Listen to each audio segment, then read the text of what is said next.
Baik pemirsa, kembali lagi di Hidup Sehat bersama Dr. Ekles. Nah, kalau kita berbicara mengenai gula darah, identik biasanya dengan penyakit diabetes. Nah, di segmen kali ini menarik banget karena kita akan memberikan trik bagaimana mencegah lonjakan gula darah pada penderita diabetes. Saya tidak sendiri, saya bersama expertnya nih, Dr. Resa, spesialis penyakit dalam. Apa kabar, dokter? Baik, dokter. Sehat selalu ya? Sehat. Ya, biasanya kan kalau awal yang manis berakhir dengan yang manis ya. Tapi kalau diabetes agak tidak manis ya akhirnya kadang-kadang. Iya, dokter, betul, ya. dok.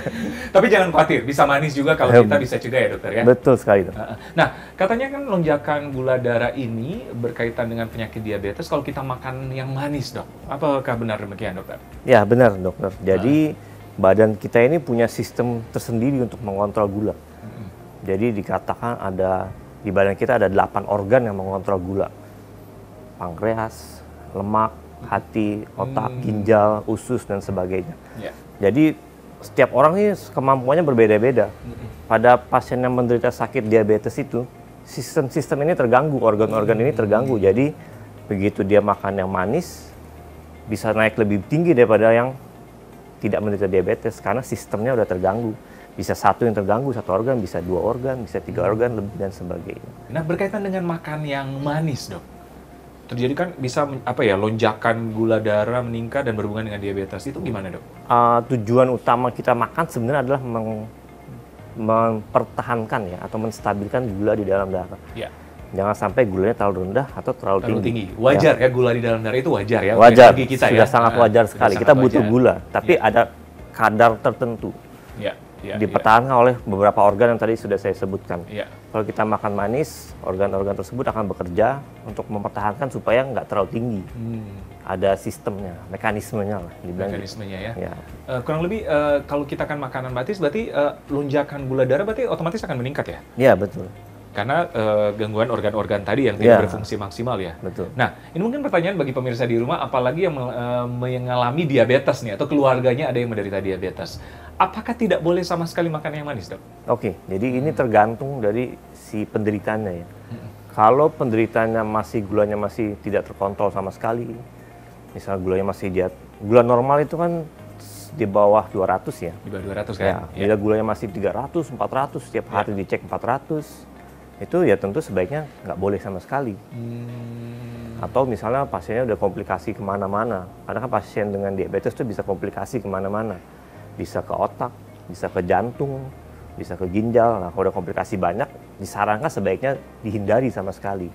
Tapi kalau pasiennya sudah terkontrol gulanya, walaupun sudah menderita, sudah minum obat, kemudian gulanya terkontrol, mungkin masih bisa sesekali, kita bilangnya cheat day lah ya. Seminggu sekali atau seminggu 2 kali mau makan manis, teh manis misalnya. Atau dia misalnya pasiennya suka makan biskuit. Kalau udah terkontrol seminggu sekali 2 kali boleh makan biskuit. Tentu tapi dengan jumlah yang diatur juga. Diatur juga ya? Begitu. Iya. Nah, mungkin mengkonfirmasi nih kepada pemirsa di rumah nih. Biasanya kan ini udah menjadi pengetahuan bahwa ukuran kadar gula gitu. Jadi kalau misalnya dokter bilang tadi di bawah 200, ya kita masih atur pola makan ya, bisa ada makan makanan manis ya, di bawah 200 ya. Betul. Tapi kalau sudah di atas 200 memang udah tidak boleh sama sekali atau gimana? Nah, itu tergantung. Kalau misalnya 200-nya masih 200 sekian, 210 misalnya. Kan namanya gula kita ini kan nggak selalu 200 terus ya. Jadi kadang turun, naik. Kadang turun, naik. Nanti nggak makan bisa turun, makan bisa naik. Jadi kita harus cek rutin, kita bilangnya begitu. Kalau misalnya kadang-kadang 100, kadang 200, mungkin sesekali masih boleh. Tapi kalau di atas 200 terus, sebaiknya dihindari dulu. Makanan manis? Makan manis. Kemudian diatur dietnya. Begitu sudah terkontrol dengan diet dan udah minum obat, baru mungkin bisa dicoba lagi. Dicoba makan manis lagi sambil dicek lagi gulanya. Dicek lagi ya? Iya, memang. Karena setiap orang memiliki toleransi yang berbeda-beda. Iya. Dan pentingnya untuk mengecek berarti tiap hari kadar gula darah kita. Betul. Setuju ya, dok ya? Betul. Kalau di atas 200 terus, nah berarti yang makanan yang manis-manis harus kita cegah dulu ya. Betul. Kecuali udah dalam keadaan terkontrol. Iya. Nah, berkaitan dengan makanan ini, dok. Ada nggak makanan atau minuman yang malah dapat menurunkan kadar gula darah? Nah, sebenarnya semua jenis makanan itu mengandung karbohidrat atau gula kita bilangnya. Hampir semua makanan ini meningkatkan gula darah. Tapi memang ada beberapa, kita bilangnya herbal lah ya. Zat herbal yang bisa menurunkan kadar gula darah. Nah, penelitiannya sudah ada. Contohnya itu daun sambiloto atau daun salam. Itu sudah ada penelitiannya bahwa kalau minum daun-daun rebusan tersebut bisa menurunkan kadar gula darah. Iya, iya. Tapi kalau untuk makanan secara alami itu sendiri sementara masih belum. Masih belum, karena biasanya sumber makanan itu sumber energi mengandung gula ya. Betul. Setuju ya. Nah, ada nggak mungkin selain makanan tadi ada penelitian daun, apa tadi dokter maaf? Sambiloto, Daun dan sambiloto atau daun salam, ada nggak obat tertentu atau pencegahan tertentu yang tanpa obat? penata laksanaan sakit gula ya. Pertama kali kalau masih ringan, biasanya kita nggak kasih obat dulu. Kita coba Lifestyle, edukasi ya? pasiennya, lifestyle dulu. Iya. Pola makannya diubah, gula-gula dihindari atau dikurangi. Terus bisa dicoba tadi dengan daun salam atau daun sambiloto. Kita lihat 1-2 bulan. Kalau kalau udah bagus, mungkin bahkan nggak perlu obat. Tapi kalau tinggi baru kita tambahkan dengan obat-obatan. Iya, iya. Jadi yang tanpa obat pun kalau 200 ke bawah, perbaiki pola lifestyle kita ya. Betul sekali. Ya, ada kan sekarang gula pengganti ya, dikhususkan bagi penderita diabetes. Itu gimana dok? Efektif kah? Memang ada beberapa jenis gula yang Dikhususkan. untuk orang yang sakit gula. Jadi mungkin ada yang pernah dengar namanya glycemic index ya. Jadi glycemic index itu ada seberapa cepat si karbohidrat atau gula tersebut diproses masuk ke dalam badan. Istilah kasarnya itu si gula ini bayar tolnya cepat, masuk ke badan cepat atau lambat. Iya. Ya, kalau gula pasir tentu sangat cepat. Iya. Memang ada beberapa gula yang dikhususkan untuk sakit gula. Penderita diabetes itu glycemic index-nya tuh lebih bagus daripada gula pasir yang seperti biasa. Jadi memang gula-gula tersebut bisa jadi pilihan untuk pasien-pasien dengan penderita diabetes. Tapi lagi-lagi balik lagi sebaiknya sih tanpa gula. Iya, Iya, paling ideal tanpa gula. Tapi kalau misalnya sudah terbiasa dan susah untuk menghindari, kita bisa coba dengan gula-gula tersebut. Dokter, ini ada fakta mitos yang menarik nih yang beredar di luar sana dan masyarakat mungkin perlu kebenaran nih. Katanya makan nasi yang panas dapat meningkatkan gula darah. Fakta atau mitos, dok? Itu fakta ya.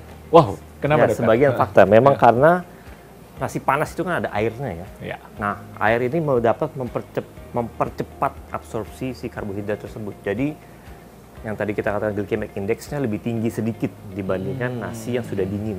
Oke. Cuma memang nggak terlalu Signifikan. tidak terlalu signifikan sekali. Iya, Jadi iya, jangan sampai, saya maunya makan nasi dingin aja. Iya, iya, Nah, iya. itu yang salah. Iya. Ya tetap balik lagi jumlahnya bagaimana, Iya. kemudian jenis nasinya. Nasi putih kan glycemic index-nya lebih tinggi daripada nasi merah misalnya. Iya. Jadi kalau mau pilihnya nasi merah misalnya. Iya, iya, Kurang iya. lebih seperti itu. Ya, jadi ternyata nasi panas glycemic index-nya lebih tinggi ya daripada nasi dingin. Tapi tidak terlalu Sedikit. bermakna. Ya, Tidak betul. terlalu bermakna. Nah, ini mungkin juga pertanyaan bagi masyarakat di rumah. Apakah berat badan meningkatkan risiko penyakit diabetes nggak, dok? Itu fakta ya. Fakta ya? Fakta. Karena berat badan itu berhubungan dengan persentase lemak di dalam badannya. Jadi lemak ini memang salah satu mekanisme utama dari sakit gula. Jadi gula dalam darah itu dipakai kan di otot-otot, di sel-sel. Nah, badan kita kalau banyak lemaknya, misalnya lemaknya di otot, di tangan, di paha, di kaki, gulanya itu jadi susah masuk ke dalam otot. Oke. Jadi kita bilangnya ini resistensi insulin dibilang. Iya, iya. Ya, jadi gulanya susah dipakai karena kebanyakan lemak, jadi bisa meningkatkan resiko untuk sakit gula dan membuat gulanya jadi lebih susah dikontrol. Nah, terakhir nih bagi pemirsa di rumah, dok, tips bagaimana kita mencegah pola makan yang baik supaya sebagai mungkin pemirsa di rumah ada yang menderita diabetes dapat menjalankan kehidupan sehari-hari dengan baik, dok. Kalau untuk tips makan ada yang namanya 3J. J yang pertama jadwal. Jadi kalau bisa makannya jamnya sama terus, jadwal sama terus. Makan pagi jam 7, jam 7. Makan siang jam 12, jam 12. Makan sore jam 6, jam 6 sore. Mau tambah ngemil, boleh, nggak apa-apa. Misalnya mau tambah ngemil jam 3 sore, ya ngemil jam 3 sore terus. Oke. Itu J pertama, jadwal. J yang kedua adalah jenisnya. Hmm. Kita harus tentukan jenisnya. Karena kan ada karbohidrat yang bagus, ada karbohidrat yang jelek. Tadi glycemic index. Iya. Kita pilihnya yang glycemic indexnya serendah mungkin. Contohnya tadi nasi putih sama nasi merah. Kita bisa ganti ke nasi merah. Iya. Gula pasir misalnya, glycemic indexnya kan gula pasir 100. Kita ganti ke gula yang merek lain yang jauh lebih rendah glycemic indexnya. Kemudian misalnya mau ngemil, ya pilihan cemilan jangan jangan coklat atau permen atau biskuit. Pilihannya tentu ngemilnya buah misalnya, atau ngemilnya roti gitu. Nah, J yang ketiga atau terakhir itu jumlahnya. Jadi kalau mau makan kita lihat lagi nasi putih jumlahnya seberapa. Mau ngemil misalnya mau ngemil pisangnya berapa buah. Dan karena setiap pasien tentu beda-beda ya, tergantung berat badan dan aktivitasnya. Iya. Kemudian juga olahraga. Tips berikutnya, olahraga juga mempengaruhi ke pengontrolan gula darah tersebut. Kemudian juga hindari rokok, hindari alkohol, dan stres. Iya. Good lifestyle ya. Good lifestyle yang baik ya. Betul. Gitu. Oke, pada intinya sih bijaklah dalam memilih makan makanan tertentu, apalagi yang sudah mengalami diabetes. Betul. Ternyata sesuatu yang manis bisa berakhir dengan manis asal kita bijak memilih makanan-makanan dan lifestyle yang baik. Setuju dokter ya? Betul sekali dok. Oke, terima kasih dokter Reza, informasinya Terima kasih sangat banyak, bermanfaat. Sukses selalu ya. Sama-sama dok. Oke pemirsa, jangan kemana-mana, masih banyak informasi kesehatan lainnya setelah yang satu ini.